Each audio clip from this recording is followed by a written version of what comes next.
नमस्कार दोस्तों, चलिए आज हम लोग स्टार्ट कर रहे हैं समाकलन की विधियां। अभी तक हम लोग पिछले लेक्चर में कहाँ तक पढ़ लिए, तो समाकलन का पहला एक्सरसाइज 7.1 पूरा खत्म हो गया है ना। एक ही लेक्चर में पूरा खत्म कर दिए थे। अब इसके बाद हम लोग स्टार्ट कर रहे हैं समाकलन की विधियां। तो देखो बाबू, अगला लेक्चर मतलब कि अगला जो इसका एक्सरसाइज है वो केवल उसके अनुप्रयोग पे काम करेगा, मेथड पे। इंटीग्रेशन का मेथड याद रहेगा तभी काम करने वाला, नहीं तो नहीं। देखो, इसमें सबसे पहली जो विधि है वो प्रतिस्थापन द्वारा समाकलन है, और यही सबसे मेन है। ध्यान रखना कि प्रतिस्थापन द्वारा समाकलन ज्यादातर एग्जामिनेशन में पूछता है, ठीक है। प्रतिस्थापन द्वारा समाकलन, अब बोल ये ज्यादातर आने वाले एग्जाम में या फिर उसके बाद भी जो आप लोग तैयारी करेंगे एयरफोर्स नेवी का, तो ये सब में भी प्रतिस्थापन द्वारा समाकलन का बहुत ज़्यादा यूजेज होता है। क्लियर? तो जरा समझिएगा कि ये क्या होता है प्रतिस्थापन द्वारा समाकलन, है ना। तो इसमें करते क्या हो कि मान लो कि कोई भी फंक्शन एफ एक्स दिया हुआ है, क्लियर, एफ एक्स दिया है या एफ एक्स छोड़ो, जी एक्स कोई फंक्शन दिया हुआ है, जी एक्स, है ना। तो इसका हम लोग प्रतिस्थापन करना होता है। अगर मान लेते हैं कि कभी कभी ऐसा क्या होता है कि इसका इनपुट खराब, जैसे साइन है एक्स अगर है तो ठीक है, अगर एक्स का इनपुट ही खराब कर दिया, एक्स स्क्वायर कर दिया, तो अगर अवकलन करना होता था तब तो इसका अलग तरीके से करते थे, है कि नहीं। लेकिन जब समाकलन करते हैं तो इसमें कुछ प्रतिस्थापन किया जाता है। जैसे मान लो कि अगर इसका इंटीग्रेशन करने के लिए कह दिया कि ऐसा है, ठीक है, और इंटीग्रेट करो, ठीक है। तो जरा ध्यान देना है कि इसमें किया क्या जाता है बाबू, इसका जो इनपुट है उस इनपुट को फिर एक सिंपल तरीका, मतलब ये बिगड़ा हुआ फंक्शन है ना, इसको बना हुआ बनाया जाता है, एकदम बना हुआ। जैसे मान लो कि एक्स स्क्वायर है, अगर इसको नए एक वेरिएबल में ट्रांसफर कर दे, मतलब प्रतिस्थापित कर दे, मान लो कि टी ले लिए, क्लियर। तो अगर अवकलन में याद करो कि अवकलन श्रृंखला विधि थी, तो उससे भी प्रतिस्थापन विधि लगाते थे, किसी एक वेरिएबल को एक नया वेरिएबल मान लिया जाता था। लेकिन समाकलन में क्लियर है, एक बात ध्यान रखना कि अगर हम किसी भी नए एक पुराने वेरिएबल को नए वेरिएबल में ट्रांसपोज कर रहे हैं, तो उसके बाद यहाँ पर जो डी एक्स है ये भी ट्रांसपोज होता है, क्लियर। और ये कैसे ट्रांसपोज होता है, तो दोनों तरफ क्या करके भाई, अवकलन करके। तो इधर भी अवकलन कर लो और इधर भी क्या कर लो भाई, अवकलन कर लो एक्स के सापेक्ष, ठीक है। तो ये कितना मिल जाता है भाई, डी बाई डी एक्स करेंगे एक्स स्क्वायर का, तो ये मिलता है 2x, और ये वैल्यू होता है D T by D x के। जरा सोचना, एक बात सोचना, अभी हम लिए इस फंक्शन में t बराबर लिए एक्स स्क्वायर, ठीक है। तो इसका अर्थ है कि यहाँ भी डी टी होना चाहिए, मतलब कि हमें जो अगला फोटो दिखने वाला होगा वैसा साइन टी होगा, क्लियर। तो अगर साइन टी है तो हम हमेशा बोलेंगे कि बाबू जो ये बगल में डी टी होता है, डी टी का अर्थ या डी एक्स का अर्थ होता है किसी भी छोटे वस्तु का मान, और उसको जब समाकलन कर लेते हैं तो वह छोटा वस्तु धीरे धीरे बड़ा बन जाता है, क्लियर। जैसे कि अगर डी एक्स करें तो ये वैल्यू 1 देता, सॉरी एक्स देता है ना। तो डी एक्स का अर्थ हुआ कि एक्स को थोड़ा सा वेरिएट करने पर कितना चेंजिंग आ रहा है, और अगर समाकलन कर दिए तो पूरा वेरिएशन कितना हो रहा है इसमें। इससे समाकलन से केवल एरिया निकाला जाता है ना, किसी भी फंक्शन का एरिया। जैसे यहाँ से वहां तक चल रहे हैं हम, तो इतने चलने में हम कितना एरिया कवर कर रहे हैं हर टाइम। तो अगर बाउंड कर दिए तो वो हो जाता है निश्चित समाकलन, अगर अनबाउंड है तो होता है अनिश्चित समाकलन। तो अभी तो हम लोग अनिश्चित समाकलन ही पढ़ रहे हैं। तो अभी देखो आ जाते हैं फिर अब पुराने काम पे। अगर यहाँ पे टी लिख दिए तो इधर बगल में भी डी टी होना चाहिए, होना चाहिए कि नहीं। तो ये तो प्रतिस्थापन करना आसान था, लेकिन ये वाला करना थोड़ा सा दिमाग लगाएंगे और ये नियम के हिसाब से करेंगे। हमको चाहिए भाई लास्ट में डी टी, और डी टी इसमें दिख रहा है कहीं, क्लियर। तो अगर dx को इधर भगा दें तो 2x dx बराबर क्या हो जाएगा, dt। तो एक बात यहां से समझ में आई कि बाबू एक्स स्क्वायर तो साइन टी में प्रतिस्थापित हो जाएगा, लेकिन dx को dt करने के लिए हमको 2x की जरूरत पड़ेगी अलग से, है ना।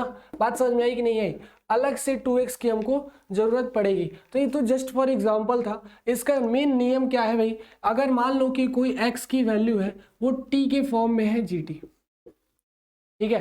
तो अगर इधर डिफ्रेंशिएट कर दे dx अपॉन dt, और इधर क्या वैल्यू आएगा g डैश t, ठीक है।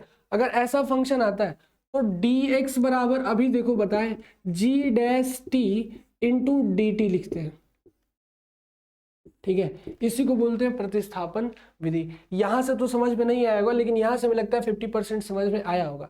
एक दो क्वेश्चन बनाएंगे तो फटाफट समझ में आएगा। बस प्रतिस्थापन करना सीखना है। और प्रतिस्थापन भी कब करना है, जब इनपुट बिगड़ा हुआ। अगर इनपुट बना है, सुधरा है, तो कोई जरूरत प्रतिस्थापन की नहीं है।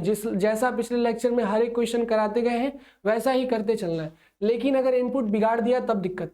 क्लियर? उस समय इसका प्रतिस्थापन हमको करना पड़ेगा एक नए वेरिएबल में। जैसे यहाँ टी को एक्स स्क्वायर को ट्रांसपोज कर दिए टी में, ठीक है। और उसके बाद से फिर क्या हुआ भाई, तो जैसे ही टी हुआ तो यहाँ तो बन गया साइन टी, लेकिन बगल में डी एक्स है। अगर डी एक्स लिखते हैं तो भाई कुछ नहीं होने वाला, ये बात भी ध्यान रखना। अगर कोई वेरिएबल जैसे कि x के फॉर्म में है और इसका इंटीग्रेशन कर रहे हैं t से, तो इसका कोई भी इंटीग्रेशन नहीं हो सकता। क्लियर? हमेशा ध्यान रखना, अगर x है तो x के dx से ही समाकलन करेंगे, t है तो dt से ही समाकलन करेंगे। तो अर्थ हुआ कि हमको dt बनाना है तो हमको चाहिए 2x dx। dx तो मेरे पास है, अगर यहाँ कहीं से 2x आ जाए तो 2x dx क्या बना लेगा भाई, dt। और 2x आएगा कहाँ से, क्या कोई अलग से दे देंगे उसको, है ना? ऐसा संभव ही नहीं। मैथमेटिक्स में कोई भी नया टर्म अपने आप नहीं आता है। अगर 2x मल्टीप्लाई में आया तो 2x क्या आएगा भाई, डिवाइड में भी आएगा ना। देख लो, एक क्वेश्चन ही बना लिए। तो यहाँ पे इंटीग्रेशन हो जाएगा dt, लेकिन dt तो हुआ, एक बात ध्यान रखना, dt हुआ 2x dx का। तो dx ऊपर था लेकिन 2x नहीं था, इसलिए ऊपर लिखे तो नीचे भी लिखना पड़ेगा। ये है फलन का समाकलन। और यदि t जो है ना, क्या बोल रहे हैं, t अगर वेरिएबल है तो उस समय x कोई भी वेरिएबल नहीं होगा, उस समय इसको हम कांस्टेंट मानेंगे। क्लियर? तो ऐसे ही फंक्शंस को हम आगे सॉल्व करेंगे। क्लियर है ना? प्रतिस्थापन विधि कैसे सॉल्व होता है, मान लो x बराबर कोई gt फंक्शन ले लिए, जैसे यहाँ पर था, दोनों तरफ अवकलन कर लो। इधर अवकलन करेंगे तो देखो, इधर अवकलन किए तो 2x आया, और इधर अवकलन किए तो dx/dt या फिर कुछ भी आ सकता है ना, t के फॉर्म में। क्लियर? तो dt की वैल्यू कितनी आ गई, 2x dx। ऐसे ही सारे क्वेश्चंस प्रतिस्थापन के हम लोग करेंगे इसमें, है ना। तो चलो ऐसे ही बढ़ते हैं और कुछ क्वेश्चंस हम लोग बनाते हैं फंक्शंस के। ठीक है, समझ में आ रहा है इतना? चलो भाई, जब क्वेश्चन बनाएंगे इस पे तो और तेज समझ में आएगा, प्रतिस्थापन द्वारा समाकलन। और ये भी बात ध्यान रखना कि आप लोग के एग्जाम में, आप फेयरली में भी, प्री बोर्ड में भी और बोर्ड में भी, तीनों में प्रतिस्थापन द्वारा समाकलन ज्यादातर, अगर अनिश्चित समाकलन आया तो इसी में से पूछता है, और निश्चित समाकलन सबसे ज्यादा आता है बोर्ड में भी, और क्या भाई प्री बोर्ड में भी। अगर हाफ ईयरली नहीं हुआ है तो उसमें भी आएगा, नहीं उसमें नहीं आएगा, हाफ ईयरली में निश्चित समाकलन नहीं आएगा, लेकिन समाकलन के कुछ अंश जरूर आएंगे। क्लियर है ना? तो पिछला लेक्चर जो देखा है, अगर हाफ ईयरली नहीं हुआ है, अभी तक नहीं हुआ है, तो उसका जरूर उसमें से कुछ ना कुछ क्वेश्चन फंसेगा। अगर हो गया है तो मिला लेना जरूर आया होगा। ठीक है, तो चलो भाई आगे करते हैं। हम लोग कुछ क्वेश्चंस लिख रहे हैं, उसको बनाएंगे हम। ठीक है, जैसे पहला क्वेश्चन है साइन mx। ठीक है, दूसरा क्वेश्चन हमारे पास है 2x sine x square plus 1। देख लो, इसमें सबका जो इनपुट है वो बिगड़ा हुआ है कि नहीं? इसको बोलते हैं ऑपरेटर, इसको बोलते हैं इनपुट। साइन है ऑपरेटर, इसके बगल में जो x लगा होता है वो उसे बोलते हैं इनपुट। तो इनपुट अगर सिंपल x है तो वो बना हुआ, सुधरा हुआ कहलाता है, और इसके जगह पे कुछ और है तो ये बिगड़ा हुआ कहलाता है। एकदम बिगड़ा हुआ, देखो यह बिगड़ गया है ना, सुधारना पड़ेगा सबको। और उसके बाद अगर मान लो कि एक और क्वेश्चन ले रहे हैं, तीसरा क्वेश्चन, ये क्या है भाई, tan 4x sec square root x divided by question, हाँ रूट एक्स। ठीक है, चलो ये हो गया तीसरा क्वेश्चन। और लेते हैं क्वेश्चन नंबर 4। ये क्या है भाई, हाँ एक और क्वेश्चन है, sine into tan inverse x divided by 1 plus x square. इसको हेडिंग बना लो, इसको स्टार मार दो। यह क्वेश्चन बहुत इंपॉर्टेंट क्वेश्चन है, फंसेगा पक्का, छपेगा एग्जाम में 1 नंबर 2 नंबर में, इसे स्टार बना लो, है ना। तो चलो क्वेश्चन बनाते हैं इसे। ठीक है, तो भाई पहला क्वेश्चन हमारे पास दिया हुआ है, क्या है कि साइन mx है, इसको हमें सॉल्व करना है। तो एक बात यहाँ ध्यान देनी है कि जब समाकलन करना है भाई, तो समाकलन के लिए क्या होता है, साइन x का समाकलन होता है माइनस कॉस x। लेकिन जब साइन x होता है, यहाँ तो बिगड़ दिया फंक्शन, थोड़ा सा बिगाड़ा है लेकिन बिगाड़ तो दिया। तो अगर बिगाड़ दिया तो सुधारेंगे, कैसे सुधारेंगे?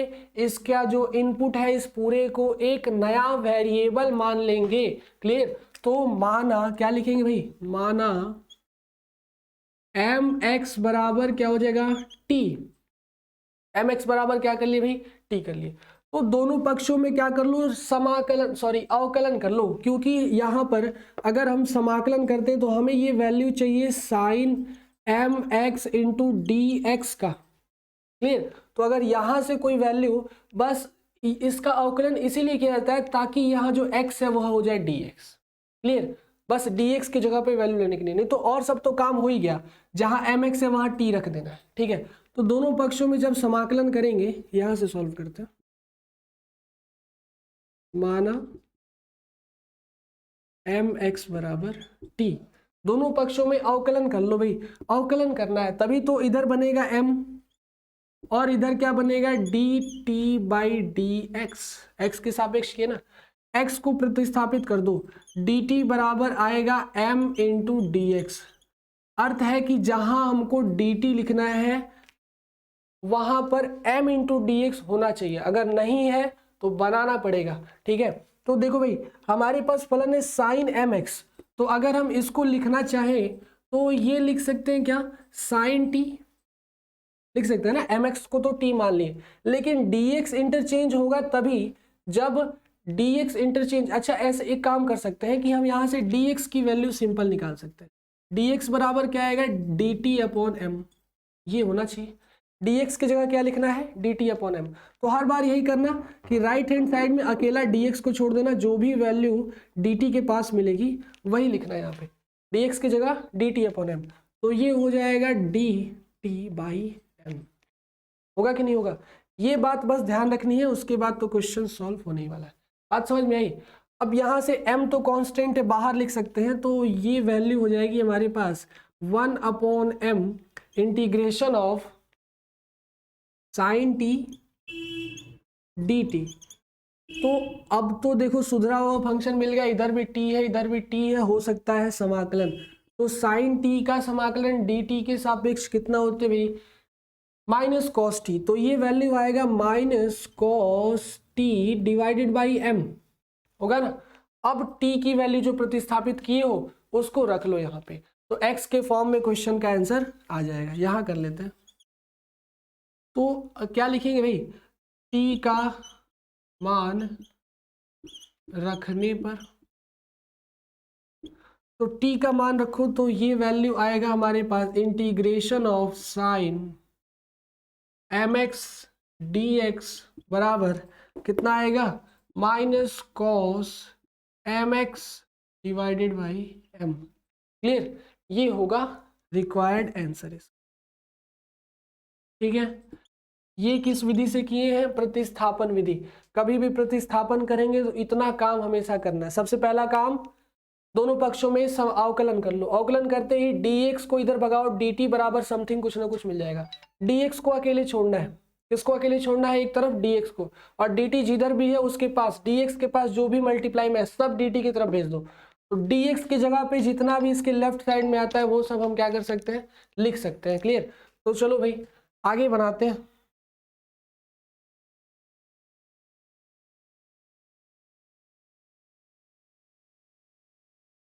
आगे सॉल्व करते हैं ना। अगला क्वेश्चन क्या है? दूसरा नंबर। वो कैसे करना है भाई?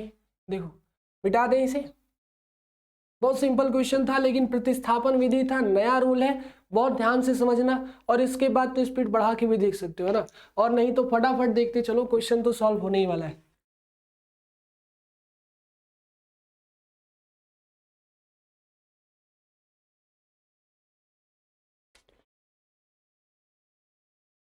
अब देखो बनाते हैं क्वेश्चन नंबर 2 का हल।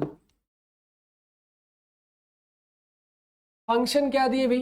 तो ये दिया हुआ है 2x sine x square plus 1, इसी का हमको इंटीग्रेशन करना है। x है वेरिएबल तो x के सापेक्ष करेंगे। क्लियर?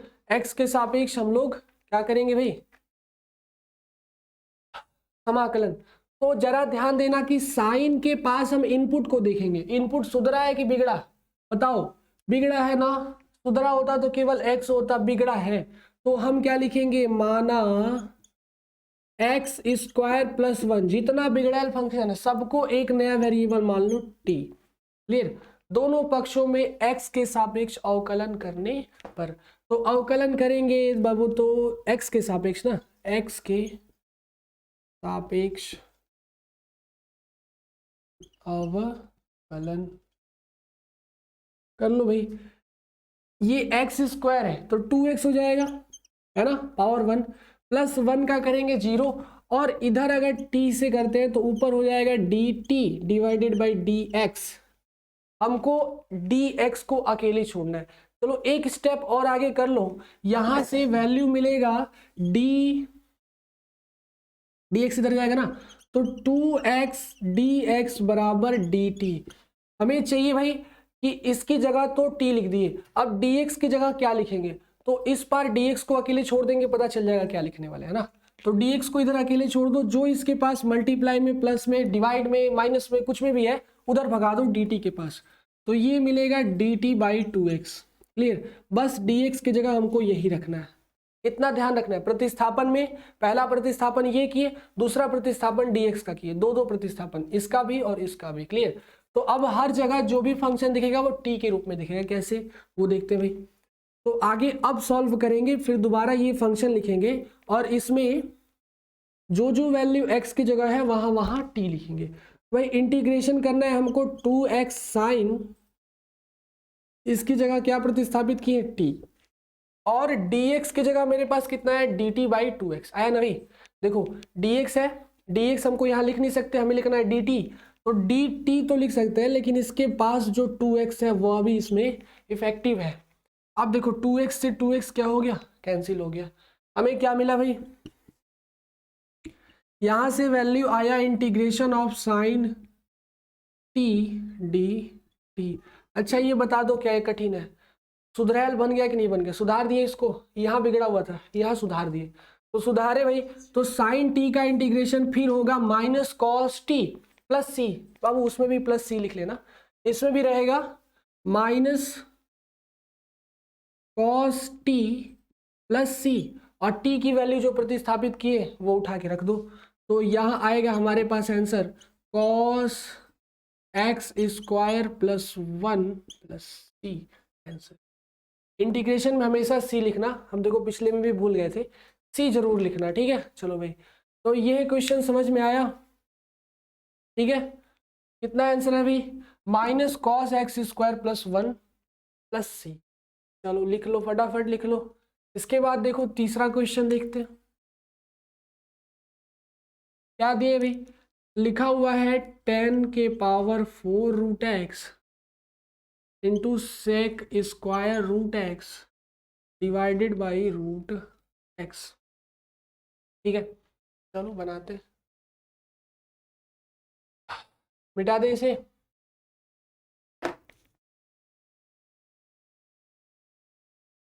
तो यहाँ देखो भाई करना क्या होगा, अच्छा ये बताओ कि इसमें बिगड़ा हुआ कौन दिख रहा है तुमको, बताओ जरा, कौन दिख रहा है बिगड़ा हुआ फंक्शन इसमें, ऐसा कौन सा, मतलब कि फंक्शन का इनपुट ही बिगड़ सकता है, और इनपुट देखो यहाँ भी बिगड़ा है, यहाँ भी बिगड़ा है, और यहाँ भी वही बिगड़ा हुआ लिखा हुआ है।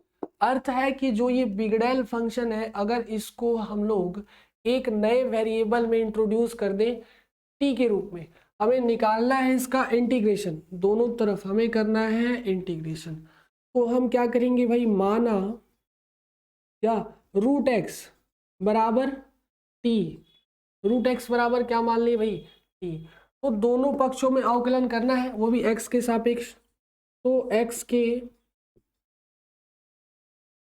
सापेक्ष अवकलन कर लो। इधर कितना हो जाएगा, रूट एक्स का अवकलन कितना होता है भाई, 1/2 होता है ना, 1/2 माइनस 1 माइनस ये आता है 1/-2 रूट एक्स। क्यों, कोई दिक्कत, इसका अवकलन देख लो, x की पावर 1/2 है, एक पावर माइनस होता है ना, और इतना ही मल्टीप्लाई होता है 1/2 माइनस 1। क्लियर। तो जरा ये बताओ कि यहाँ ओवरऑल मिलेगा कितना, ये हो जाता है 1 -1/2 और x की पावर -1/2, तो -1/2 नीचे जाता है, रूट एक्स लिख दिया जाता है ना।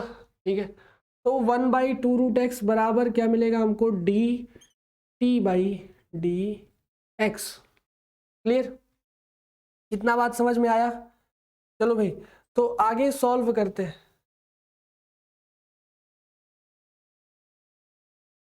यहाँ पे वैल्यू आता है, अरे भाई यहाँ प्लस होता है, देखो माइनस कर दिए। √x का अवकलन 1/2√x होता है, -1/2√x नहीं होता है। क्लियर, तो देखो अब इसके बाद सॉल्व करते हैं हम लोग, तो कितना वैल्यू आएगा भाई, यहाँ से हमको चाहिए dt, है ना, लेकिन हम लोग लिखेंगे dx को अकेले और सबको गुणा भाग में। ठीक है, तो देखो अब क्या हो जाएगा भाई, तो एक बात और सोचना कि ये जो 2/√x है, √x को पहले हम t मान लिए, तो क्या इसको 1/2t नहीं लिख सकते, इज इक्वल टू dt/dx। क्यों, कोई डाउट? अब dx इधर लेके जाओ, 2t इधर लेके आओ, तो dx बराबर हमको वैल्यू मिलता है 2t dt। मतलब जहां पे dx है वहां पे हमको 2t dt लिखना है, और जहां पे √x है वहां पे हमको t लिखना है। बात क्लियर? कोई डाउट तो नहीं बाबू? चलो भाई आगे बनाते हैं क्वेश्चन, इसको मिटा दे रहे हैं।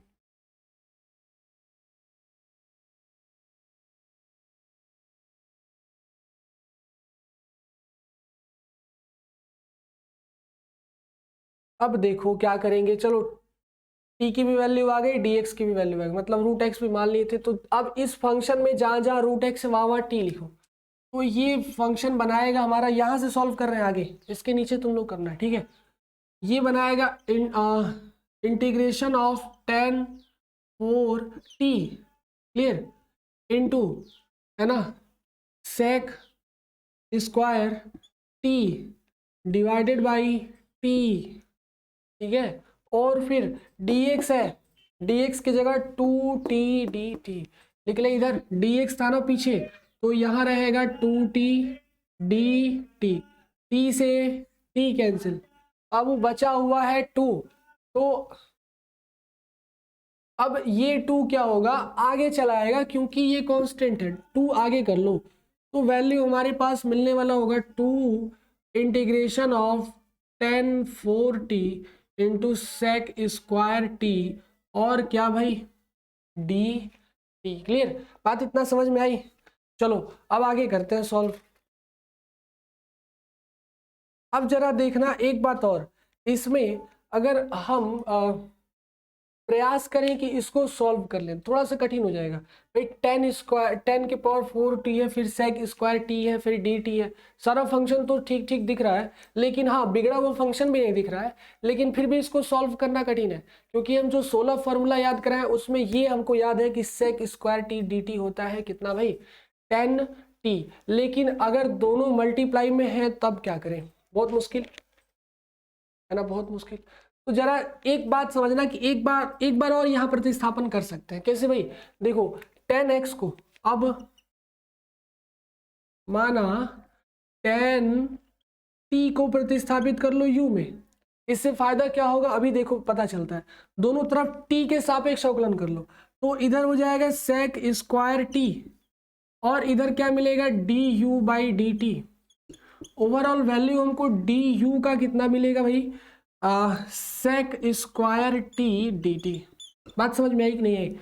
अब देखो अब आसान हो गया, tan t को मान लिए u, और जैसे ही tan t को u माने हैं तो sec स्क्वायर t dt ये पूरा का पूरा फंक्शन हो गया du। हुआ कि नहीं हुआ, फायदा हुआ ना? तो एक स्टेप यहाँ पर याद रखना है कि कभी भी अगर इन दोनों में ऐसा रिलेशन दिखे जहां tan और sec दोनों हो, जहां cot और cosec दोनों हो, एक बात और याद रखना, कौन कौन भाई, cot और cosec, तो उस समय भी यही काम करना है। ठीक है, एक cot को u मान लो या t मान लो या v मान लो, कोई भी एक नया वेरिएबल मान लो, 100% बगल वाला पूरा का पूरा du होने वाला है। तो ओवरऑल जब मिला के बात करेंगे तो यहां मिलेगा tan t को मान लिए u, तो u के पावर 4।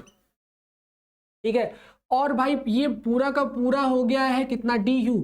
देखो अब आसान हो गया कि नहीं हो गया, अब बड़ा सिंपल फंक्शन लग रहा है, u के पावर 4 du। तो अब क्या होता है भाई, अगर कोई भी पॉलिनोमियल है उसका इंटीग्रेशन करते हैं तो एक पावर बढ़ता है और जितना ही बढ़ता है उतने से डिवाइड होता है। ओवरऑल मिलेगा हमको u के पावर 4 + 1 डिवाइडेड बाई 4 + 1 + c, है ना। आगे करते हैं सॉल्व, तो ये आ जाएगा हमारे पास 2u⁵ डिवाइडेड बाई 5 प्लस सी। लेकिन हमारे पास ये आंसर तो आ गया, अब कोई दिक्कत है नहीं।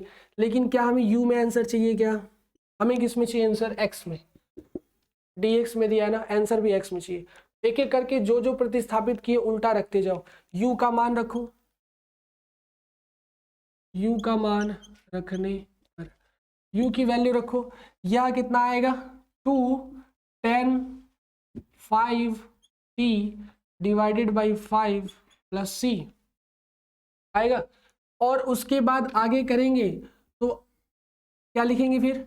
अब फिर t को प्रतिस्थापित करो, तो ये आंसर हमको आएगा 2 10⁵ root x divided by 5 plus C. देखो x के रूप में फॉर्म आ गया। बस एक एक करके प्रतिस्थापन करते जाओ। नीचे नहीं दिख रहा, ऊपर लिख लेते हैं, इसको कहीं ऊपर लिख लेते हैं, ठीक है। इधर का लिख लियो, मिटा दे, नहीं तो लिख लो इसके बाद आगे का लिख ले, है ना। इसके बाद आगे का कहीं जगह तो है नहीं, इसको मिटाना ही पड़ेगा। वो बात समझ में आई। पहले इसको टी में प्रतिस्थापित किए तो एक फंक्शन मिला जो कि सुधरा हुआ था लेकिन फिर भी नहीं बन पा रहा था, तो फिर एक बार और प्रतिस्थापन विधि लगाए, सब्सटीट्यूट कर दिए tan t को u में। tan t को u में करते ही इधर हो गया अवकलन sec² t, और इधर हो गया du/dt। du की वैल्यू है sec² t dt, पूरी की पूरी वैल्यू देखो u⁴ du। तो यह भी क्वेश्चन इंपॉर्टेंट ही है, ध्यान रखना। एग्जाम के नज़रिए से, टेस्ट के नज़रिए से, आप लोग के स्कूल में, कोचिंग में, या फिर जहाँ पढ़ते होंगे वहाँ पे इंटीग्रेशन के क्वेश्चन आएंगे, प्रतिस्थापन के आएंगे, तो ये दोनों 100% छपेंगे क्वेश्चन, है ना। तो याद रखना, क्योंकि इसमें दो दो प्रतिस्थापन विधियाँ लग रही हैं। आगे देखो, उसी के आगे क्या करना है भाई, कितना मिटा दे रहे हैं, u की वैल्यू है ना, u का मान रखने पर, u का मान रखेंगे तो हमें फंक्शन कैसा मिल जाएगा? ये हो जाएगा 2, u की जगह कितना रखना है? 10t, है ना, 10t। पावर 5 है तो पावर 5 ऐसे ही रहेगा, डिवाइडेड बाई 5 प्लस सी, ठीक है। अब t भी हमको नीचे, हमको चाहिए x के रूप में, क्योंकि हमें पता है कि t बराबर रूट एक्स रखने पर, यही माने थे ना, रूट एक्स को t, तो x की जगह वैल्यू रख दो, तो यह आएगा 2 10 square power 5 2 10 5 root x divided by 5 plus C, ये आएगा हमारा रिक्वायर्ड आंसर, ठीक है, रिक्वायर्ड आंसर। क्लियर? नोट कर लो फटाफट। के बाद देखो चौथा क्वेश्चन, अब बताने जा रहे हैं क्या है क्वेश्चन, ठीक है। तो देखो क्या करना है भाई चौथे क्वेश्चन में,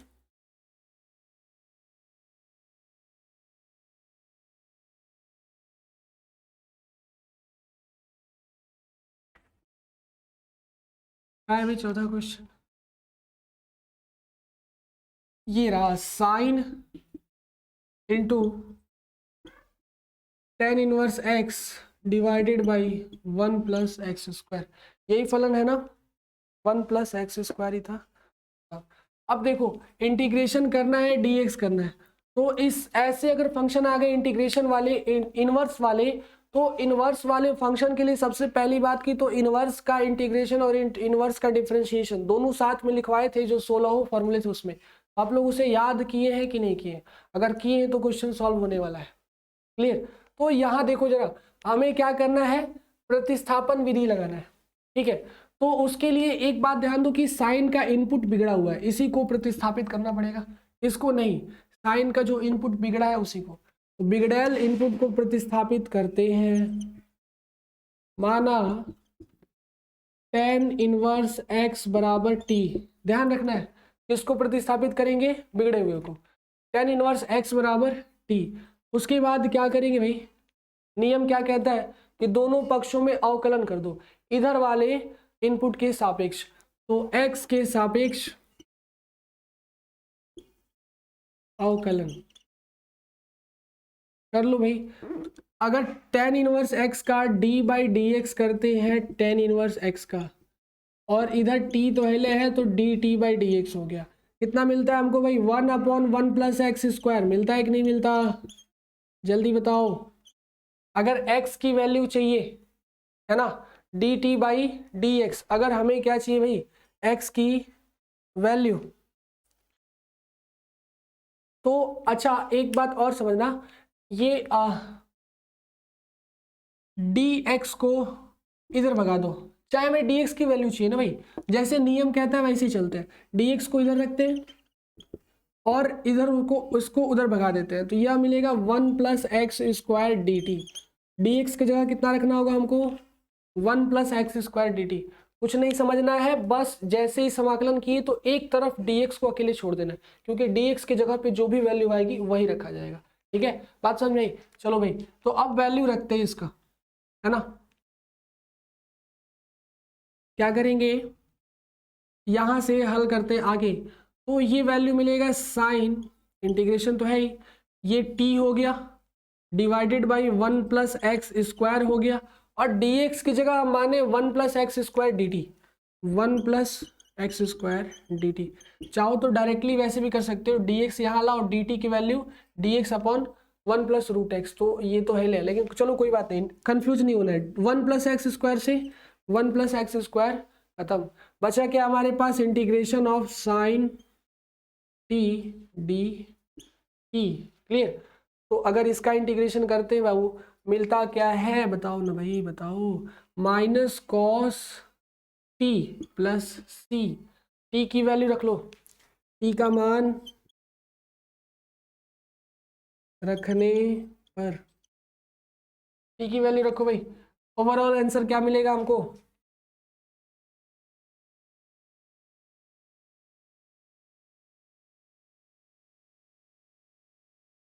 आंसर मिलेगा -cos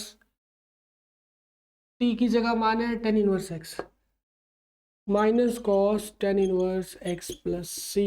तो ये क्वेश्चन देखो, ये डायरेक्टली एयरफोर्स नेवी वगैरह में जो छोटे छोटे कॉम्पिटिटिव एग्जाम है उसमें ऐसे क्वेश्चन डायरेक्टली पूछे जाते हैं, और ये ऑप्शनल होते हैं, है ना, 4 ऑप्शन। तो वो कभी भी अगर साइन tan इनवर्स अपॉन ऐसा दे दिया तो हमेशा क्या आएगा cos tan inverse, cos tan inverse आया तो साइन tan इनवर्स, साइन के लिए तो -cos, cos के लिए तो -sin, हमेशा ध्यान रखना, इंपॉर्टेंट क्वेश्चन है फॉर कॉम्पिटिटिव एग्जामिनेशन, है ना, और आप लोग के आने वाले बोर्ड में भी आ सकता है वो वाला और ये वाला। क्लियर है ना, तो इंटीग्रेशन से ज़्यादातर क्वेश्चंस कॉम्पिटिटिव एग्जाम में भी और बोर्ड में भी पूछे जाते हैं।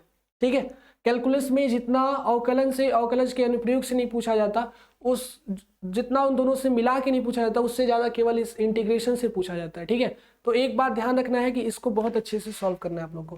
चलिए भाई, तो ये बात समझ में आई, चारों क्वेश्चन समझ में आए कि नहीं आए, समझ में आया सभी को, ये इंपॉर्टेंट था और ये भी, ये दोनों भी हैं, लेकिन मान लो कि ये तो सिंपल बनने ही वाले हैं, सारे इंपॉर्टेंट थोड़े हो सकते हैं क्वेश्चन। क्लियर, तो चलो भाई, अब इसके बाद आगे करते, जैसे एक्सरसाइज खत्म होगा तो इसके जो इंपॉर्टेंट क्वेश्चन जो ऐसे लगा रहे हैं वो एक बार में पूरा आप लोग को दे देंगे, ताकि समझ सके कि कौन कौन से क्वेश्चन हमको बनाने हैं और कौन कौन से क्वेश्चन एग्जाम टाइम में छोड़ देने हैं, नहीं बनाने। क्लियर, कुछ क्वेश्चन ऐसे होते हैं जो बहुत लंबे लंबे होते हैं और बनाते समय दिमाग खराब होता है कि यार नहीं आया एग्जाम खराब हो जाएगा, तो नहीं, ऐसा नहीं है, क्वेश्चंस इंपॉर्टेंट जो है उसी को लगाइए, एग्जाम में वही आएगा, ज़्यादा मेहनत की कोई फायदा नहीं। क्लियर, चलो भाई, तो आगे सॉल्व करते हैं हम लोग अगला क्वेश्चन। ये टाइप के चारों समझ में आए,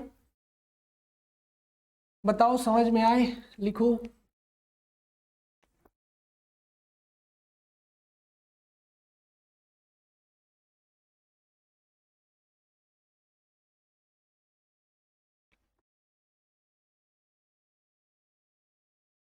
अब बनाते हैं कुछ और क्वेश्चंस, है ना, जो इससे थोड़े से अलग होंगे, उसको देखते हैं।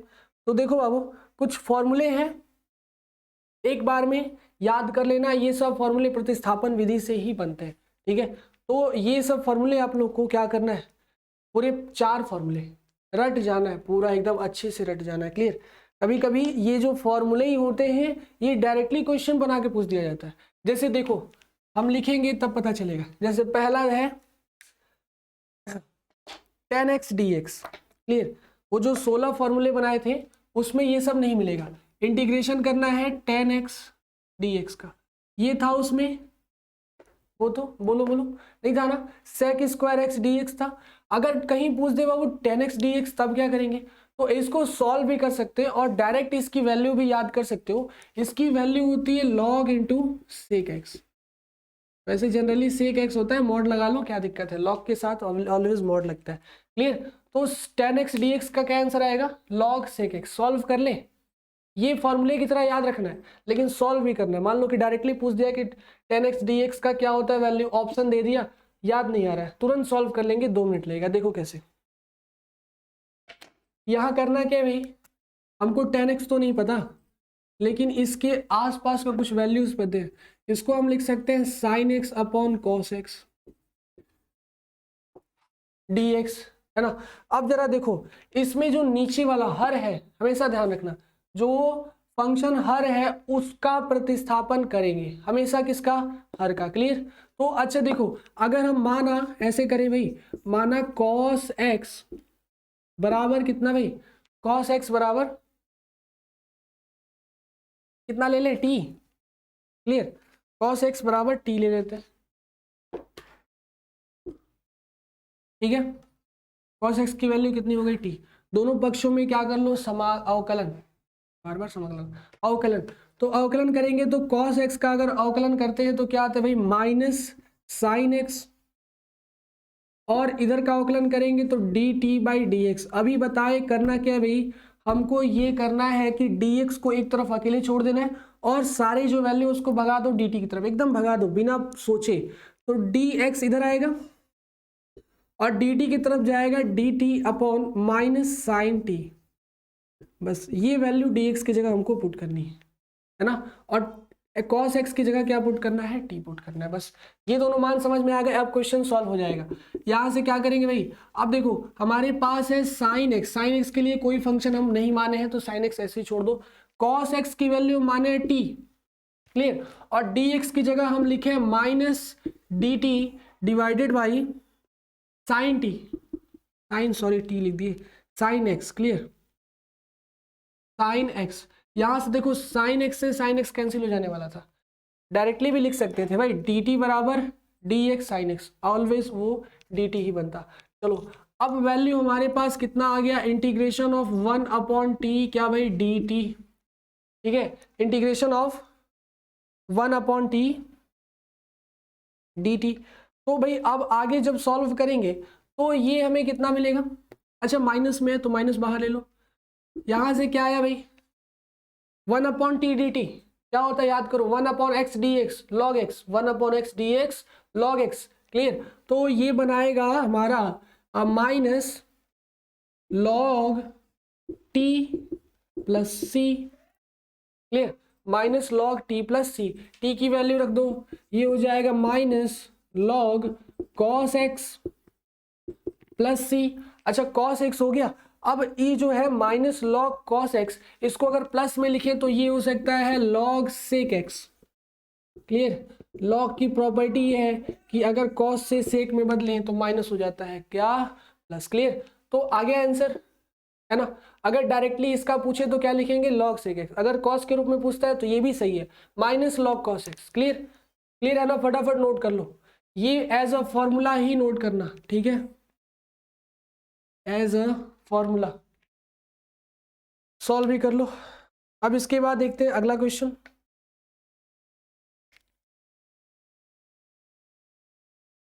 एक दूसरा फॉर्मूला नोट कर लो फटाक से।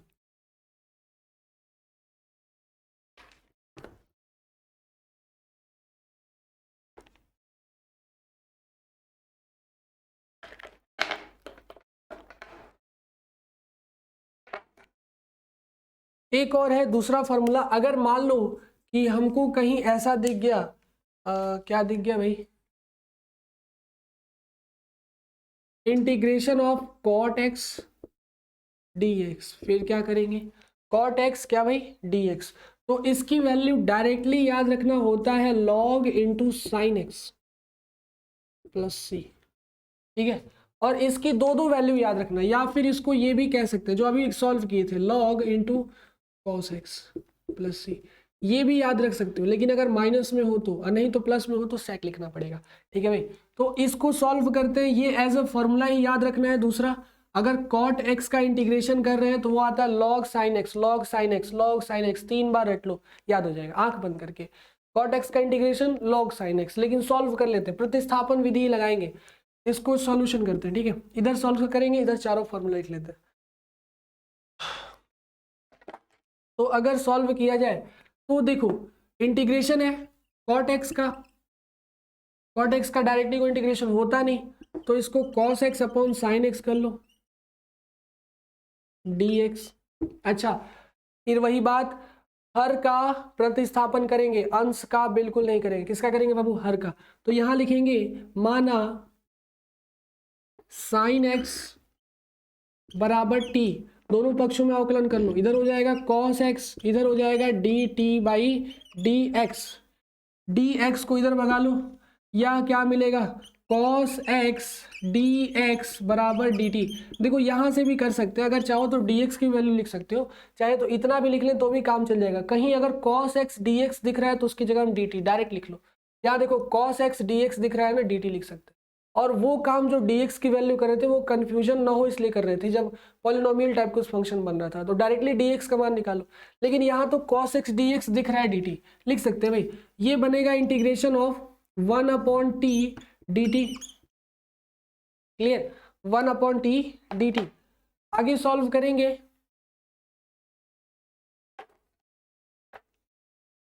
One upon T D T, clear. क्या आएगा इसका answer? log t plus C. ठीक है, अब करते हैं t की वैल्यू रख लो, क्या मिलेगा? log साइन एक्स सी। आ गया ना आंसर, नोट कर लो फटाक से।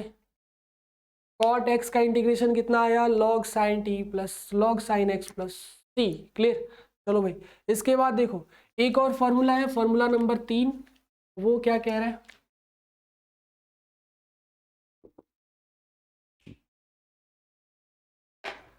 अगर बाबू कहीं दिखे integration of sec x D x का, sec square x D x का हमको पता है होता है 10x, होता है कि नहीं होता, लेकिन अगर हो जाए सेक एक्स डी एक्स का फिर क्या करेंगे? ठीक है, ध्यान रखना है। तो इसको भी करते हैं सॉल्व प्रतिस्थापन विधि द्वारा, और इसका आंसर आता है log mod of sec x plus 10x। Mod लगाने की जरूरत नहीं है, वैसे लगा लो, क्या दिक्कत है, अगर लॉग है तो लगा लो, क्लियर, क्योंकि लॉग की वैल्यू ये जो है मॉड कभी नेगेटिव नहीं देता इसलिए लगाते हैं। ठीक है, तो सेक एक्स डी एक्स बराबर log sec x plus 10x होता है। एज अ थर्ड फॉर्मूला हम लोग को क्या करना है भाई? रट जाना है, घोल के पी जाना है, वो भी गिलास में। ठीक है, तो याद रखना है सेक एक्स डी एक्स का आंसर आएगा log sec x plus 10x plus C, clear, mod में आएगा। ठीक है, इसको सॉल्व कर लेते हैं, क्या ये सही है या गलत है, कर सकते हैं भाई। चलो तो इसको सॉल्व करते हैं, तीसरा वाला वैल्यू दी है हमारे पास, इंटीग्रेशन करना है हमको, हल ऑफ थर्ड।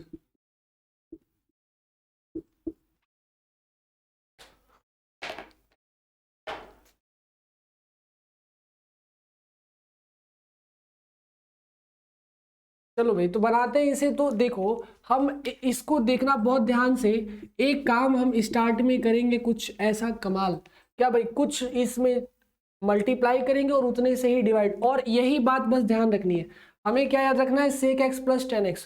तो ओवरऑल अगर हम ये लिखना चाहें कि अगर ऐसे लिख दे बाबू, sec x into sec x plus 10x को मल्टीप्लाई कर लिए, जितना मल्टीप्लाई किए उतने से डिवाइड कर दिए, क्या कोई प्रॉब्लम है इसमें किसी को? बोलो, सेक एक्स तो था ही, इसके बाद इतने से मल्टीप्लाई कर लिए और इतने से ही क्या कर दिए भाई? डिवाइड कर दिए, कोई प्रॉब्लम तो नहीं? अरे नहीं है, कोई प्रॉब्लम नहीं है ना। तो अब देखो इसके बाद ओवरऑल जब इसको सॉल्व, अच्छा एक जब इंटीग्रेशन किए थे ऐसा, याद है आप लोग को, sec square x plus sec x 10x, उसका आंसर आया था सेक एक्स। तो जब इसका इंटीग्रेशन करोगे ना, ये पूरे का ओवरऑल का, तो सेक एक्स ही आएगा, चेक कर लेना, विश्वास ना हो, है ना। चलो भाई, तो अब क्या करते हैं, इसमें से जो नीचे हर है इसको प्रतिस्थापित करेंगे तो लिखेंगे sec x plus ten x is equal to T, माना sec x plus ten x is equal to T. अब करेंगे अवकलन तो ये हो जाएगा क्या भाई, sec x plus ten x है ना, तो सेक एक्स का अवकलन कितना होता है, बोलो, sec x plus ten x होता है अवकलन हमारा सेक एक्स का होता है sec x into ten x, याद है, और टेन एक्स का होता है सेक स्क्वायर एक्स, और इधर मिल जाता है D T by D x. क्यों, कोई डाउट तो नहीं? देखो सेक एक्स का डिफ्रेंशिएशन किए सेक एक्स टेन एक्स, और टेन एक्स का डिफ्रेंशिएशन किए सेक स्क्वायर एक्स। क्यों, कोई दिक्कत? सेक एक्स कॉमन ले लो इधर, तो ये बनेगा ten x plus sec x, और ये dx आके मल्टीप्लाई कर लेगा dx बराबर dt। जहां पे ये पूरा फंक्शन दिख रहा है उसको हमें क्या लेना है, dt, और यही ऊपर पूरा दिख रहा है, देखो sec x into sec x plus ten x, sec x into ten x plus sec x, वही बात है, इसको आगे लिख सकते हैं। ये हो जाएगा sec x into sec x plus ten x into D x बराबर डी टी। ओवरऑल अब हमें इस जहां ये दिख रहा है वहां टी लिखना है, जहां ये दिख रहा है वहां डी टी लिखना है। अब हो जाएगा क्वेश्चन सॉल्व, इतना मान लिए। अब इसको उठा के करते हैं इधर, ठीक है। तो ये बनाएगा ऊपर क्या है, sec x plus ten x into D x, ये हो गया डी टी, और नीचे ये जो वैल्यू है ये हो गया टी। क्यों, तो ओवरऑल आया one upon T D T, आएगा कितना भाई, लॉग टी, वो भी मॉड में, प्लस सी।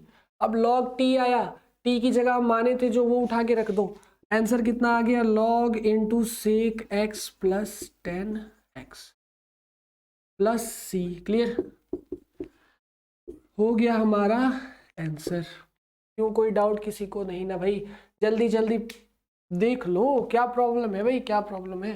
सेक एक्स, ये तो थोड़ा सा बस यहीं पे ध्यान रखना है कि sec x plus ten x को मल्टीप्लाई और डिवाइड करना होगा, और उसके बाद तो सारा खेल सही है। हर को मान लो टी, हर को जैसे ही टी माने हैं तो ये पूरा हो जाएगा D T by D x, D T की वैल्यू आएगी इस पूरे का डी एक्स से मल्टीप्लाई करेंगे तो, और यही फोटो सेम टू सेम ऊपर दिख रहा है, और इसको डी टी मान लो और टी। क्लियर, फंक्शन सॉल्व हो गया है ना, नोट कर लो, फटाफट नोट कर लो। इसके बाद लास्ट फॉर्मूला है उसको बनाते हैं, ठीक है, एकदम लास्ट फॉर्मूला इसका, चौथा। क्लियर,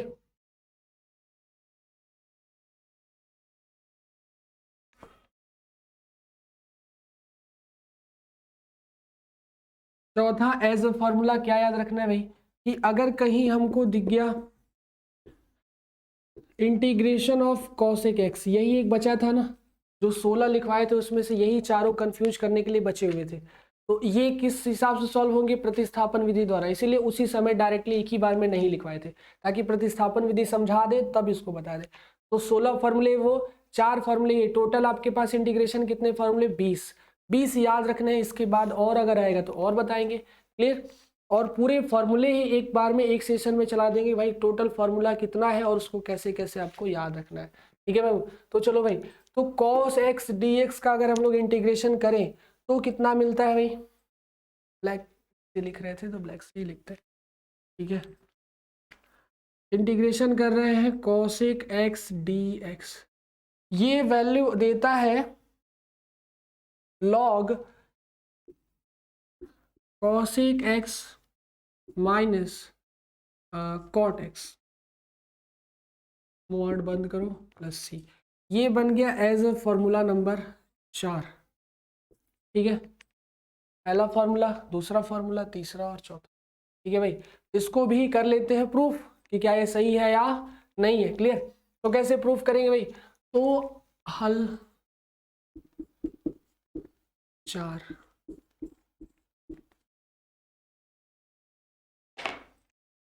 करना है इंटीग्रेशन हमको cosec x का dx का, इसमें भी कुछ ऐसा जोड़ना है और कुछ ऐसा मल्टीप्लाई करना है और डिवाइड करना है जिससे कि आंसर कुछ ऐसा समथिंग दिखे। क्लियर, तो हमें क्या करना होगा भाई, यहीं पर बस एक स्टेप याद रखेंगे आप लोग, काम हो जाएगा खलास। cosec x minus cot x को मल्टीप्लाई कर लो और उतने को ही डिवाइड कर लो। क्लियर, क्या करना है भाई, cosec x minus cot x को मल्टीप्लाई और इतने को ही कर लो डिवाइड। अभी बताएं कि मैथमेटिक्स में कोई भी टर्म आगे से बाहर से आ नहीं सकता अपने आप। अगर बाहर से इसको लाए हैं तो इसको काटने के लिए उतना ही डिवाइड किए है ना, तो कभी भी कोई इसमें क्लेम नहीं हो सकता। अब देखो इतना काम हो गया खलास। अब इसके बाद क्या करेंगे भाई कि इस जो हर है, इस हर को प्रतिस्थापित करने के लिए cosec x minus cot x बराबर टी माना। ये हो गया टी, दोनों तरफ अवकलन। कॉसेक एक्स का अवकलन कितना होता है भाई, cosec x into cot x. Clear. और कॉट एक्स का अवकलन कितना होता है, कॉट एक्स का होता है भाई, क्या होता है, कॉसेक स्क्वायर एक्स। और एक बात और ध्यान रखना, दोनों के दोनों माइनस में होते हैं। कॉट एक्स का होता है माइनस कॉसेक स्क्वायर एक्स, तो ये बना लेगा प्लस, और कॉसेक स्क्वायर का होता है minus cosec x cot x, ये हो जाएगा माइनस। ठीक है। और इधर करेंगे तो इधर आएगा D T by D x. Clear. अच्छा पहले माइनस है बाद में प्लस है, अच्छा नहीं लग रहा है, पहले प्लस लिख लो बाद में माइनस लिख लो, अच्छा लगेगा। तो इसके लिए आप लिख लेते हैं cosec square x minus cosec x cot x, और मल्टीप्लाई में हो गया, इधर आ गया डी एक्स, उधर बच गया डी टी। सारी वैल्यू मिल गए। डी टी की वैल्यू आनी चाहिए हमको cosec square x cot x, cosec x cot x. तो जरा ये देखो ये और ये सेम है, अगर नहीं है तो बना लेते हैं। देखो कॉसेक एक्स दोनों में से बाहर कॉमन ले लो, कॉसेक एक्स हो गया कॉमन, बचा इधर कॉसेक एक्स और इधर बचा कॉट एक्स, यहाँ बचा डी एक्स और ये हो गया वैल्यू डी टी का। बस खत्म हो गया। जहाँ ये है वहाँ टी लिखो, जहाँ ये है वहाँ डी टी लिखो। तो ऊपर दिख रहा है ये वाला और ये वाला फोटो सेम, और नीचे दिख रहा है ये वाला और ये वाला फोटो सेम, तो दोनों की वैल्यू उठा के रख लो। अब करते हैं आगे। तो उसके बाद नीचे तो कर नहीं सकते, यही करेंगे। ठीक है, ये लिख सकते हैं इंटीग्रेशन ऑफ, अब वो पूरी वैल्यू क्या है डी टी, तो ऊपर हो गया डी टी और नीचे 1 ये है टी, तो फिर वही फंक्शन आया जो हर बार आ रहा है 1/t डी टी। ओवरऑल आएगा कितना भाई, log of mod T plus C, और टी की वैल्यू हम लिए थे cosec x minus cot x, तो उसको लिख लो। आज गया answer log into cosec x minus cot x, ये हो गया हमारा आंसर प्लस सी। क्लियर, यही आया था ना।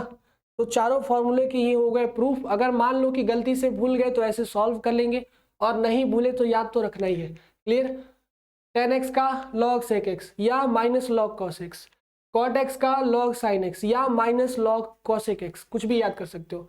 sec x का log sec x plus tan x, cosec x का log cosec x plus minus cot x। Clear, दोनों याद रखना है। ये ज़्यादा कहाँ गया भाई, ये ज़्यादातर कॉम्पिटिटिव एग्जाम में पूछता है। चलो भाई कॉम्पिटिटिव तो हम पढ़ा ही नहीं रहे है ना, जब उसको स्टार्ट किया जाएगा देखा जाएगा। अभी आप लोग के इंटर में क्या करना है कि ये चारों याद रखना है, चारों एक समान रूप से पूछा जाएगा। और कॉट एक्स डी एक्स को तो जरूर याद रखना, log sign x. Clear, log sine x, log sine x. ठीक है, चलो भाई तो अब आगे करते हैं। ये सारे चारों फॉर्मूले समझ में आ गए ना। चलो भाई, तो इसके बाद एक दो क्वेश्चन और है जो इन फॉर्मूलों पर बेस्ड है, उसको बना लेते हैं कैसे क्वेश्चन सॉल्व होगा, और फिर देखते हैं फिर आगे क्या करना है ना। चलो भाई, तो ये चारों याद है, याद हो गया चारों, एक बार स्क्रीनशॉट ले लो चारों का। ठीक है भाई, फटाफट ले लो, इससे मिटा दे रहे हैं, ये तो सॉल्यूशन है।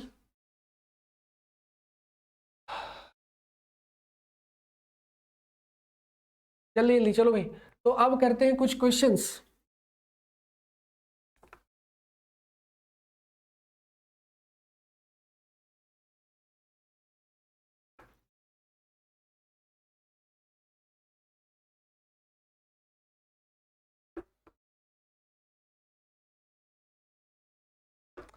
देखो दो तीन क्वेश्चन लिख रहे हैं, आप भी सॉल्व करो हम भी करते हैं।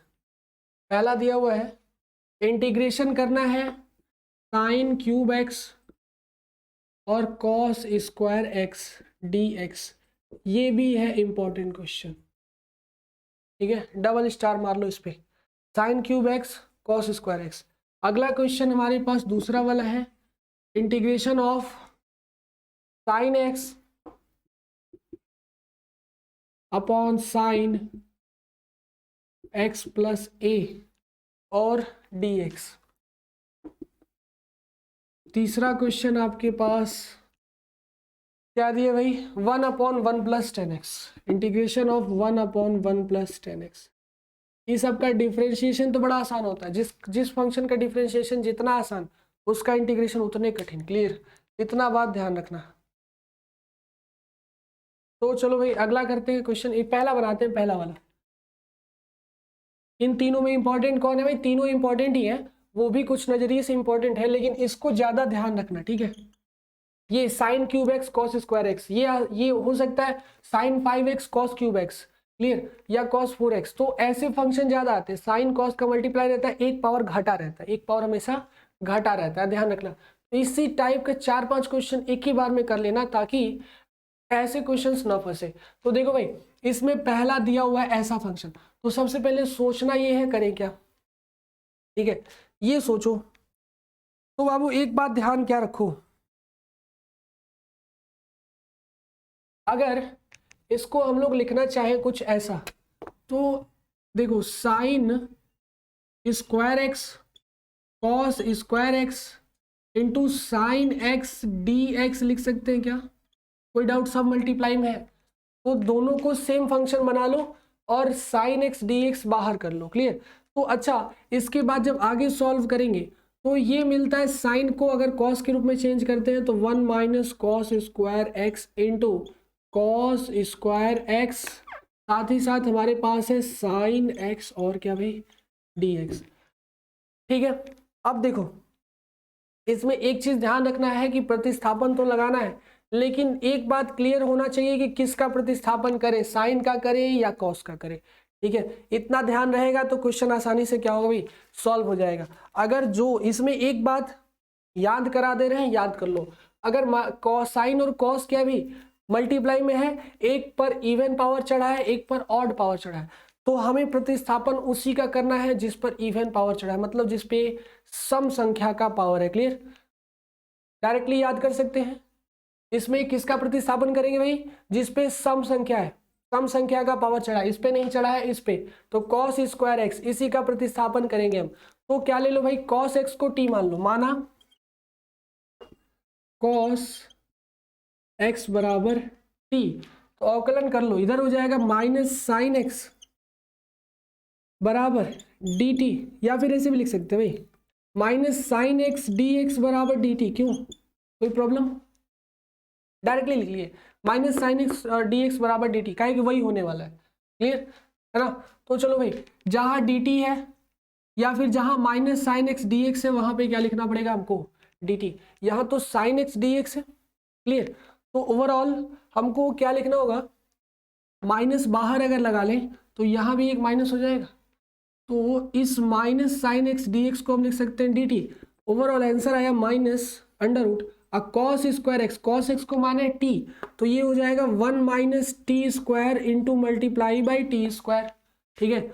और फिर साइन एक्स डी एक्स हो गया डी टी, ठीक है। अब देखो आगे सॉल्व करेंगे तो मल्टीप्लाई कर लो, अंदर माइनस है ले, टी स्क्वायर जाएगा तो ये हो जाएगा टी स्क्वायर, ये इसके साथ जाएगा तो t4, और साथ में है dt, दोनों को अलग अलग इंटीग्रेट कर सकते हैं क्योंकि माइनस में, और माइनस भी अंदर इंट्रोड्यूस कर लो भाई, तो माइनस अंदर इंट्रोड्यूस करेंगे तो ये हो जाएगा minus T square D T minus minus plus t4 dt, ठीक है।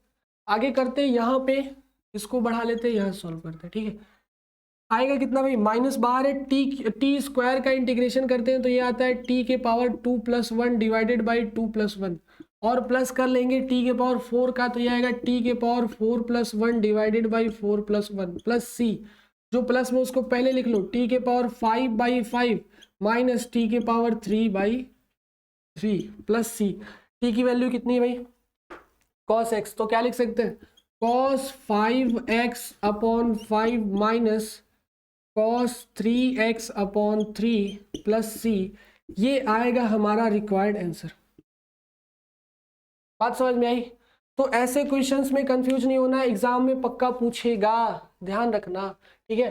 तो अगर sign cube x cos square x आता है तो ये ही करना है कि प्रतिस्थापन उसी का करेंगे जिस पर इवन पावर चढ़ा है। जैसे मान लो कि एक क्वेश्चन हम आप लोग के लिए होमवर्क में दे रहे हैं, ऐसा क्वेश्चन, इंटीग्रेशन करना है cos cube x sine square x, ठीक है, चलो करना है इसे। ये क्वेश्चन आप लोग के लिए है होमवर्क, है ना, बनाना।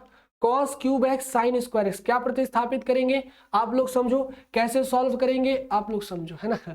लेकिन हम फिर कल आएंगे तो बताएंगे, ठीक है, इस क्वेश्चन को। लेकिन आप लोग को इसे बनाना है। करना क्या है भाई, तो इसमें जो इवन पावर है उसी को प्रतिस्थापित करेंगे, जो ऑड पावर है उसको भूल के भी नहीं करना है। क्लियर, चलो भाई, तो इसे सॉल्व करना ऐसे ही होगा जो ये क्वेश्चन बनाया गया, ठीक है। तो चलो भाई, अब अगला क्वेश्चन बनाते हैं।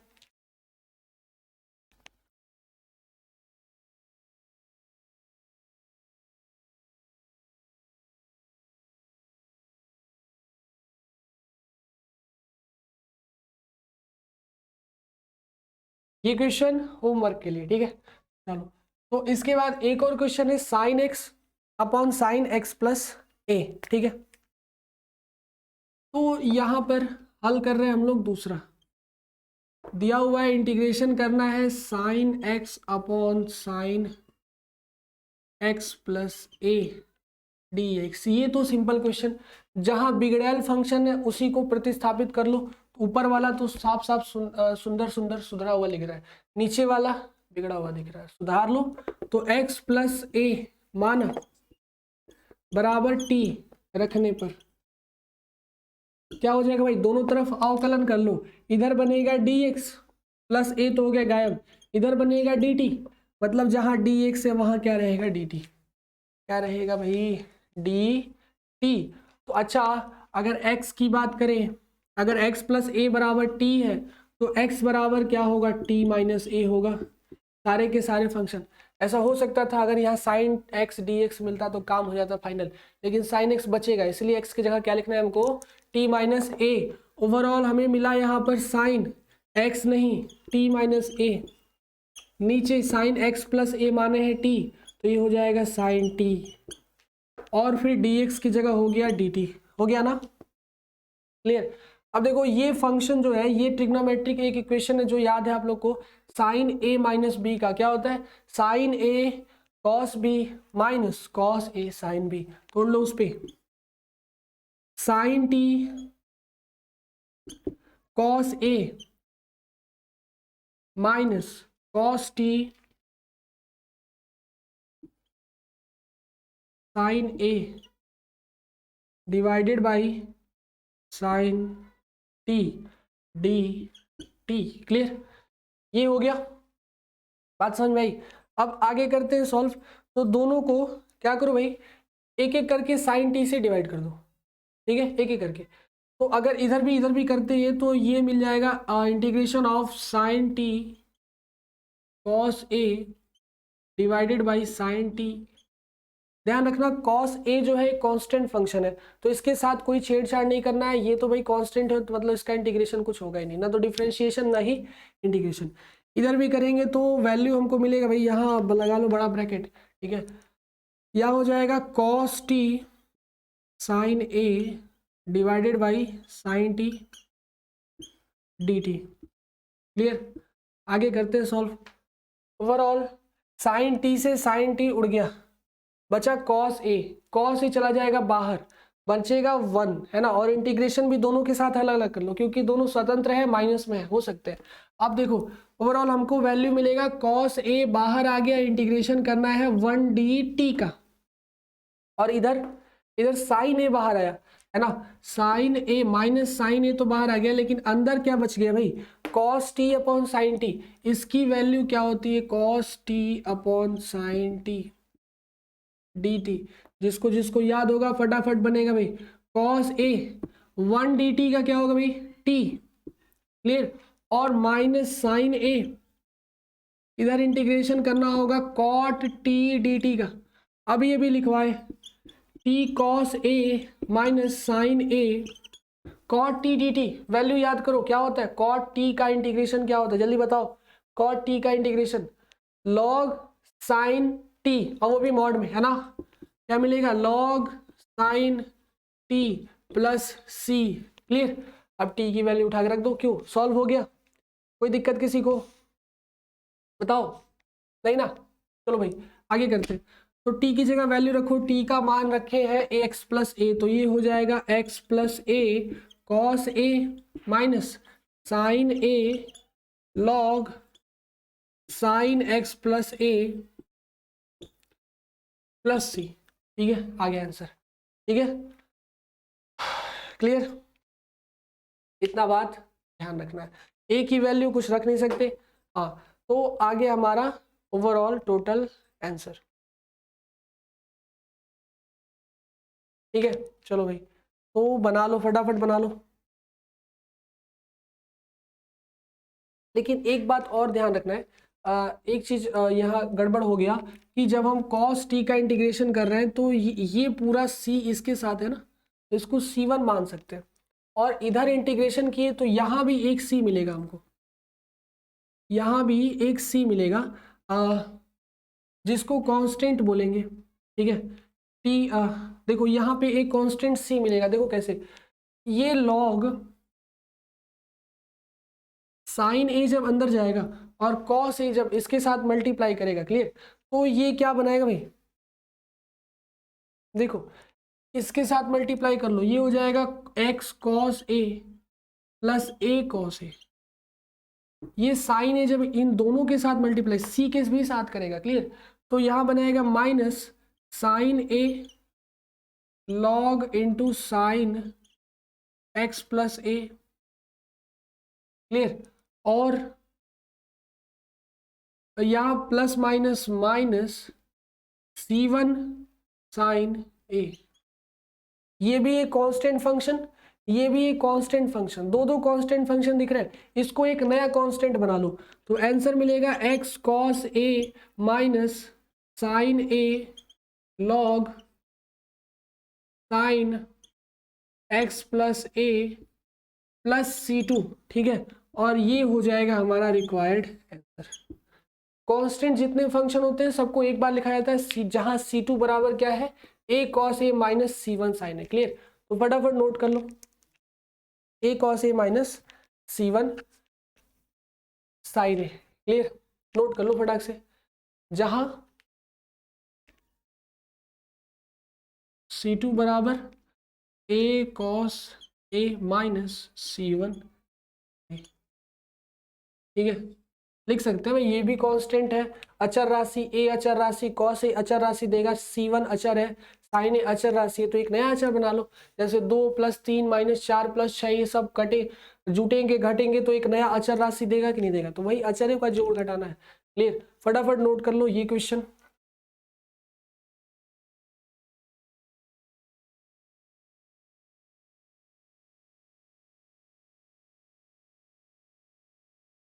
नोट कर लो भाई फटाफट। इसके बाद लास्ट क्वेश्चन एक बचा हुआ है, कौन सा, वो लास्ट वाला ना, उसको देखते हैं। देखने में छोटा है लेकिन खतरनाक क्वेश्चन। ठीक है, चलो भाई इसे बना लो, मिटा दे, है ना, स्क्रीनशॉट ले लो, आराम से बनाते रहना। ठीक है, चलो भाई अगला क्वेश्चन देखते हैं, तीसरा नंबर।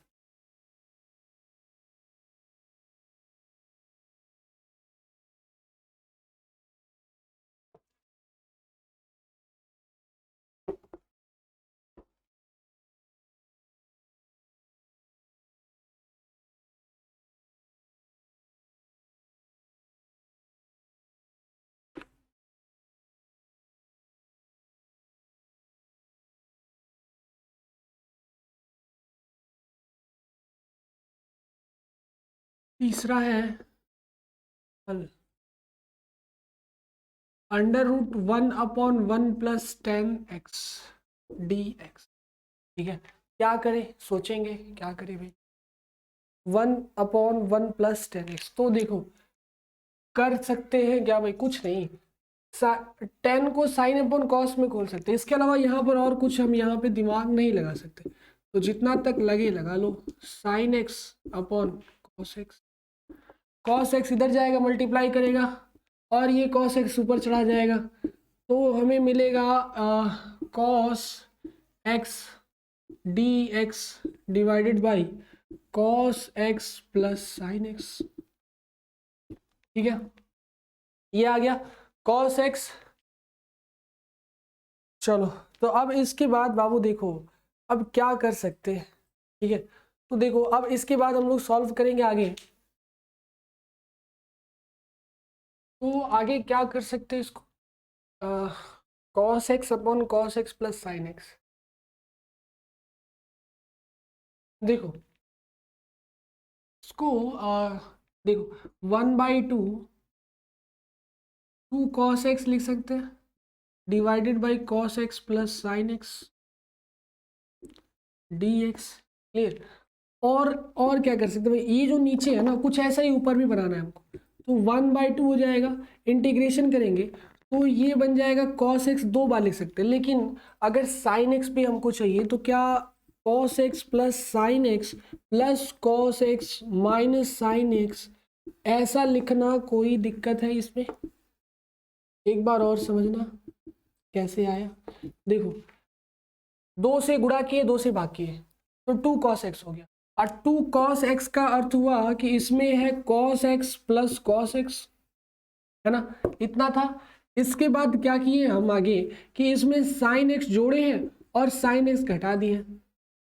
ठीक है, इस 2 cos x को 2 बार cos x लिखे और sin x को एक बार जोड़े हैं एक बार घटा दिए, तो ये टोटल ओवरऑल फंक्शन हमको ऐसा कुछ मिल गया। मिल गया कि नहीं मिल गया? अब देखो इससे फायदा क्या हुआ भाई कि जैसे ही इन दोनों को इसके साथ फिर इन दोनों को इसके साथ अलग अलग डिवाइड करेंगे तो हमें कुछ वैल्यू मिलेगा। देखो जैसे 1/2 है, इंटीग्रेशन कर रहे हैं हम cos x plus sine x, इसको डिवाइड कर दो ओवरऑल नीचे से cos x plus sine x। ध्यान देना हम चाहें तो इसको किसी के साथ भी अलग अलग, चारों के साथ अलग भी लिख सकते हैं, 2 के साथ मिला के भी लिख सकते हैं, 3 के साथ भी लिख सकते हैं, क्योंकि ये हर है और हर सबके साथ बराबर होता है। ठीक है, तो cos x upon cos x plus sine x, बीच में लगा है प्लस, और इधर है हमारे पास देखो इंटीग्रेशन भी अंदर लगा लो, इसमें कहीं इंटीग्रेशन तो लिखे ही नहीं, dx, यहाँ dx है, इंटीग्रेशन इसके साथ कर लो तो dx हो गया, फिर प्लस कितना हो जाएगा भाई, cos x minus sine x divided by cos x plus sine x, इसका भी इंटीग्रेशन कर लो dx में, और ये बाहर 1/2 मल्टीप्लाई में है ही। ठीक है, आगे जब सॉल्व करेंगे तो ये हो जाएगा 1/2 cos x साइन x पूरा कट गया, कितना बचा इंटीग्रेशन ऑफ 1 dx, और इधर जब इसको सॉल्व तो कर नहीं सकते अभी, ऐसे ही छोड़ दो, cos x minus sine x divided by cos x plus sine x dx। ठीक है, तो 1 dx का इंटीग्रेशन करते हैं तो हमें मिलेगा वैल्यू 1/2 और इंटू x। ठीक है भाई, प्लस इसके साथ एक कांस्टेंट मिलेगा, मान लो c1 ले लिए, है ना, और फिर बाहर हमारे पास इंटीग्रेशन करना बचा हुआ है cos x minus sine x divided by cos x plus sine x। तो ऐसा कुछ क्या कर सकते हैं भाई, कुछ ऐसा करते हैं ताकि इसमें अगर बार बार इसको लिखते चलेंगे तो लंबा जाने वाला है, क्यों ना इसको बाहर निकाल के इसको इंटीग्रेट कर ले अलग से, बात समझ में, अलग से इंटीग्रेट कर लेते हैं बाहर निकाल के। तो देखो माना एक इंटीग्रेशन करना है हमको इसका जो फलन के अंदर ही है, अलग से इंटीग्रेशन कर ले ताकि कोई कंफ्यूजन ना हो, plus cos x sine x dx। क्लियर, कर सकते हैं इसका इंटीग्रेशन। देखो हर को मान लो प्रतिस्थापन कर लो, हर को t, तो माना cos x उधर वाला दिख रहा है ना, हाँ चलो भाई, तो cos x plus sine x बराबर t, इंटीग्रेट करो तो cos x का हो जाएगा माइनस सॉरी डिफ्रेंशिएट कर लो, cos x का हो जाएगा माइनस साइन x का हो जाएगा प्लस cos x, और साथ ही साथ रहेगा dx बराबर क्या हो जाएगा dt। क्यों, और इसको और क्या लिख सकते हैं, cos x minus sine x बराबर dt, यही तो है ऊपर। है कि नहीं? देखो ये और ये सेम सेम है, किसको किसको सेम नहीं दिख रहा? अरे भाई cos x प्लस में है, cos x प्लस में है, sin x माइनस में है, sin x माइनस में है, पलट लो अब सेम दिखेगा, cos x minus sin x dx बराबर dt। अब ठीक दिख रहा है? अब जब ठीक दिख रहा है तो लिख लो। अब जब इसका सॉल्व करेंगे तो i बराबर हमको मिलेगा इंटीग्रेशन ऑफ नीचे वाले का t 1/t into D T, ठीक है। तो 1/t करेंगे तो यहाँ पे आंसर आएगा log t प्लस c2, आएगा कि नहीं आएगा? log t plus c2। अच्छा t की वैल्यू उठा के रखो, t की वैल्यू रखो भाई, तो यहाँ i की वैल्यू आ जाएगी हमारे पास log t माने थे हम cos x plus sine x, log cos x plus sine x plus c2, ठीक है। i की वैल्यू उठा के इसमें समीकरण 1 बना लो, इसे समीकरण 1 में रखने पर i की वैल्यू, तो यहाँ आएगा 1/2 x plus c1 plus log कितना भाई cos x plus sine x plus c2, दिख रहा है भाई? ज़्यादा छोटा तो नहीं लिखे हैं, ठीक है। 1/2 सबके साथ अंदर ले जाओ, तो ये हो जाएगा x/2 plus 1/2 log cos x plus sine x, ठीक है, प्लस c1/2 प्लस c2/2, होगा कि नहीं होगा? दोनों कांस्टेंट के साथ भी 2 लग जाएगा। अब इसको एक नया कांस्टेंट c मान लो, तो आंसर आ गया हमारे पास x/2 plus 1/2 log cos x plus sine x plus c, जहां c बराबर c1/2 प्लस c2/2 है, ठीक है। ये हो गया हमारा रिक्वायर्ड आंसर, है ना।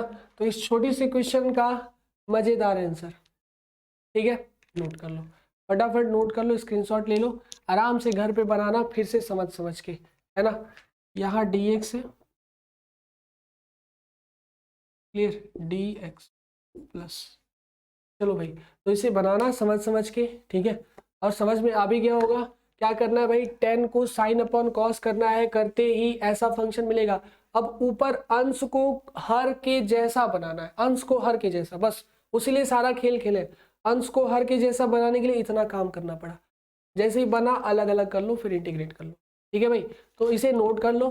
फिर जो क्वेश्चंस अब जो है बचे हुए क्वेश्चंस जो एक्सरसाइज के क्वेश्चन है वो हम लोग बनाएंगे। एक्सरसाइज के क्वेश्चन इतने सारे इंपॉर्टेंट क्वेश्चंस थे, इसीलिए इसको इस लेक्चर में बताया गया है, ठीक है। अब जो क्वेश्चंस आने वाले हैं वो हम लोग सॉल्व करेंगे अगले लेक्चर में। तब तक के लिए थैंक यू।